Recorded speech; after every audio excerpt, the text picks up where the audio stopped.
नमस्कार दोस्तों, मेरा नाम है अंशुमन नायक और आप सभी का बहुत बहुत स्वागत है इंडियन डिफेंस न्यूज के डिफेंस टॉक्स सीरीज में, जहां पर हम रोज नए नए डिफेंस अपडेट्स के बारे में बात करते हैं। तो चलिए देर न करते हुए आज की वीडियो शुरू करते हैं।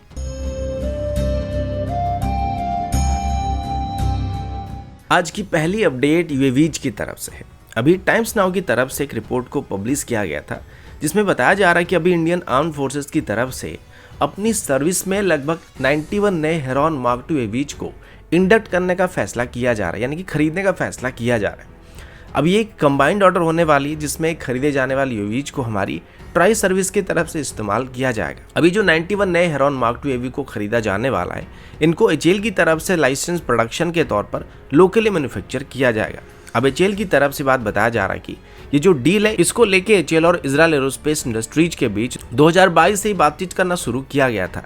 हेरॉन मार्क II अपनी सेगमेंट का सबसे बेहतरीन और एडवांस यूएवी है, जो कि लगभग 35,000 फीट की ऊंचाई में ऑपरेट कर सकता है और लगातार 45 घंटे तक उड़ान भर सकता है। इसको हम चाहे तो मल्टीपल तरह के ऑपरेशन में इस्तेमाल कर सकते हैं, जो कि सिर्फ सर्वेलेंस के अलावा electronic support measure, communication intelligence, electronic intelligence और कम्युनिकेशन रिले जैसे और भी कई तरह के रोल को कर सकता है। अब जाहिर सी बात है कि हेरॉन मार्क II एक बहुत ही बेहतरीन यूएवी है, जिसे हम पहले से ऑपरेट कर रहे थे, और अभी अगर 91 additional heron mark II UAV को खरीदा जाता है तो इससे हमारी ताकत जरूर बढ़ने वाली है। लेकिन सवाल ये कि क्या Israeli heron mark II UAV को एक्वायर करने के लिए जानबूझकर हमारी इंडिजिनस रुस्तम 2 ड्रोन प्रोग्राम को बंद किया जा रहा है और जबरदस्ती रुस्तम 2 में खामियां निकालकर उसको सर्विस में शामिल करने से इनकार किया जा रहा है? क्योंकि रुस्तम 2 को सर्विस में एंटर करने से इनकार करने के बस कुछ ही दिनों के अंदर ही इतनी बड़ी मात्रा में इम्पोर्टेड ड्रोन्स को खरीदने की कोशिश किया जा रहा है। पहले ही बात बताया गया था कि हम रुस्तम 2 के बदले आर्चर एनजी को एक्वायर करने वाले, लेकिन आर्चर एनजी के तैयार होने से पहले ही हम 91 हेरॉन मार्क II ड्रोन को खरीद रहे हैं।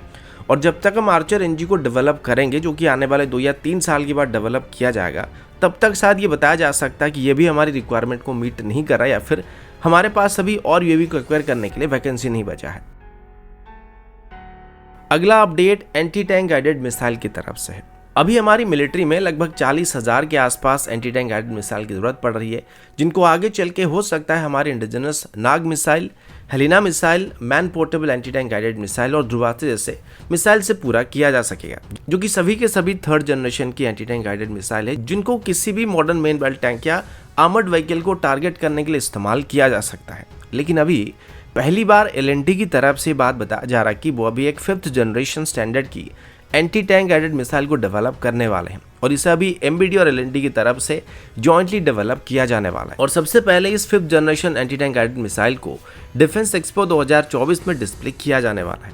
इस 5th generation anti tank guided missile का रेंज 10 किलोमीटर तक होने वाला है, और इसका कोड नेम फिलहाल के लिए ATGM-5 रखा गया है। अब ये कोई इंपोर्टेड सिस्टम नहीं, बल्कि एक indigenous anti tank guided missile होने वाला है, जिसे कई मेक इन इंडिया प्रोग्राम के अंदर, IDDM कैटेगरी के अंदर या फिर और भी कई तरह के गवर्नमेंट स्कीम के अंदर डेवलप और मैन्युफैक्चर किया जा सकता है। और इसकी कंप्लीट टेक्नोलॉजी को भी MBDA की तरफ से LNT के साथ शेयर किया जाने वाला है। अभी अगर 5th generation anti tank guided missile की बात करें, तो इस कैटेगरी के अंदर भारत के पास Israeli origin spike anti tank guided missile मौजूद है, लेकिन इसकी कॉस्ट की वजह से इसको बड़ी मात्रा में खरीदना संभव नहीं है। लेकिन ATGM-5 की बात करें तो इसको जैसे कि कम्प्लीटली भारत में ही बनाया जाएगा, तो इसकी कॉस्ट हमें बाकी किसी भी imported anti tank guided missile के मुकाबले कम ही पड़ने वाले। इसमें बोथ TB और इन्फिनिट सीकर का इस्तेमाल किया जाने वाला है, जो कि बेहतरीन एक्यूरेसी के साथ साथ अपने टारगेट को हिट करने की कैपेबिलिटी देने वाले हैं। और सबसे खास बात यह है कि इन एंटी टैंक गाइडेड मिसाइल में टॉप अटैक कैपेबिलिटी मौजूद होगा,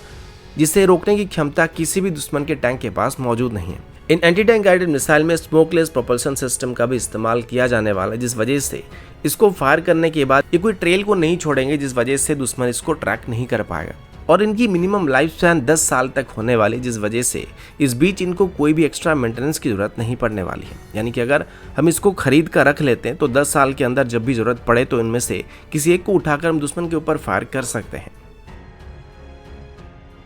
अगला अपडेट मरीन इंजन की तरफ से है। हमारी तीनों सर्विस में से हमारी नेवी में सबसे ज़्यादा मात्रा में मेड इन इंडिया सिस्टम का इस्तेमाल किया जाता है, क्योंकि अभी हम ज़्यादातर नेवल वेसल को खुद बना रहे हैं, लेकिन अभी भी हमारे ज़्यादातर वेसल्स में इस्तेमाल होने वाले इंजन के लिए हम दूसरे देशों के ऊपर डिपेंडेंट हैं, और आमतौर पर हम इसके लिए यूएसए यूक्रेन के ऊपर डिपेंडेंट है। लेकिन फिलहाल यूक्रेन और रशिया के बीच हुई लड़ाई के बाद इंडियन नेवी की तरफ से अपनी वेसल्स में इस्तेमाल होने वाले इंजन्स को लेके सीरियसली सोचना शुरू किया गया था, लेकिन इस बार किसी और देश से इंजन को इंपोर्ट करने के बदले भारत की तरफ से एक मरीन इंजन को भारत में ही डेवलप और लोकली मैन्युफैक्चर करने का प्लान किया गया था।